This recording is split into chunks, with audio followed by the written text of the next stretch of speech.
Well, thank you for joining me tonight. If you're subscribed to my channel, you'll know I did a video on this program, Dashware. It's a program that lets you have your quad video with flight data spread across the bottom in various sort of shapes and formats, different gauges. I remember a while back I'd seen a DJI battery, a Phantom 2 Vision, Phantom 2 Vision Plus P2 battery gauge, and I went back on the web trying to Google search it, find it, just couldn't, no matter how much of a Google search, every link to it was dead. But then I remembered, I'm sure I downloaded it. So I went on my file server, no idea what it was called, I was just looking for Dashware, and fortunately I managed to find it. It's a rather cool little icon, little gauge I should say. The, bear with me a second. So I'm going to show you basically, there's a few things that you need to do to get it to work. First thing you'll need to do, of course, is download it. The only place it's now available, it seems, is on my Dropbox, and I'll put a link in description for it. So I'll just open a video up. Okay on that one. Let it just copy in. This is Windows 10. I upgraded from Windows 7. Big mistake. Don't like Windows 10. Deleted all sorts of files off my laptop. Okay, so first thing you need to do is you need to import the gauge. So go up to Gauge Toolbox up here and click this button, Import Gauges. Now it'll be in a zip file, I think, when I put it on Dropbox. So all you need to do is just unzip it. Mine is in my Downloads folder. So click Open, and it'll say Enter a unique gauge name. It's called Flytrex because it was actually written for the Flytrex login system. Okay, so click Add, and then Cancel. Comes up twice for some reason, don't know why. And then it should then be, there it is, in your list of gauges. And as you can see, it looks just like a Phantom 2 Vision Plus Phantom 2 battery. Okay, so once you've done that, of course, you're going to need to have a project file. I'm going to show you. Click on that one to add your data file. This is all in the original video, so you don't really need to sort of watch all this bit. You just I'll just skip through it, because if you want to know how to set this all up, obviously just watch the original video I did. Go in there, go in Tracks, and it's called Long Run. And I just choose Flytrex. I think it works probably with Flytrex or Vision Plus one. Okay, click Add, and it goes in there. Now we need to get rid of these gauges because these just get in the way. Now then, go to Gauge Toolbox, click on the battery and drag it onto the screen. Now you'll notice at the moment it's not doing anything, and the reason for that is because once you've imported it, you actually have to then assign things to it. Now you go in this one here, Gauge Input Mapper, to find out what it needs to be mapped to. If we go into here, I'll just take you through quickly so you know.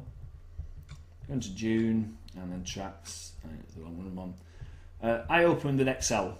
It's easier than using Notepad, and the reason I like Excel is because everything comes into nice, neat columns. You're looking for this remain power level. As you can see, it starts at 12 point, well, it would be 12.5 volts. I think the battery was on the ground for a few minutes while I was setting up a mission, lost a couple of percent. Now you'll notice, unfortunately, that it's 12.511, and if you are going to use that as it is, so that's remain power, so just drop that down to there. Oh, there's remain power there. If you click on that remain power and then click OK, you see the quad lights up, but unfortunately now, as you can see, it shows 12,511.V, which obviously isn't any good, because your battery doesn't have 12,511.V of voltage. So what you need to do is you need to make a change to this file, and I'll show you how you do that. I had to Google search this, by the way, because I didn't know.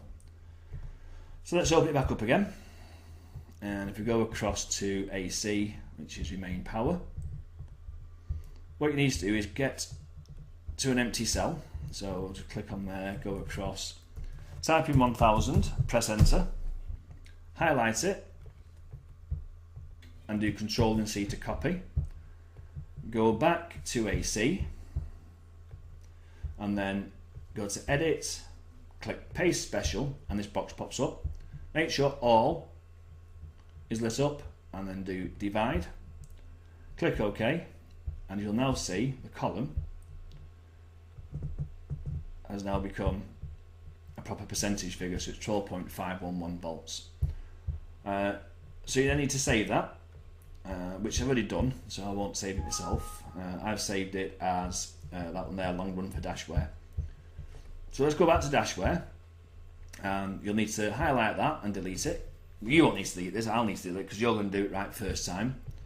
Click on the data file, click browse, and this time I'm going to load the long run for Dashware. And again, choose, oh, sorry, I apologize, click the wrong button there. And I'm going to choose fly checks. That one there. Okay. So once I've chose that, click add. And then once again, you'll need to highlight it. Click the button here to edit gauge input assignments. Drop your list down and find remain power, which is there. Click OK, and you'll see now, ta-da! It shows 12.51 volts instead of 12,511 volts. Okay, and I did try to I've had to edit this because I'm recording in full screen. The video didn't want to play properly, so I've had to just resize the screen. So just to show you that it does work, I'll click play. And you see the quad, so you'll see the battery voltage start to drop.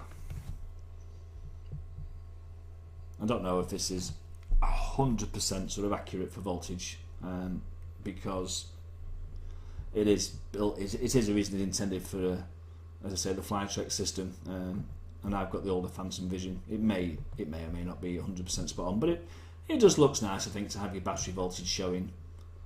And as you can see, as I sort of progress through the video, you can see the battery voltage dropping down, the little lights going off.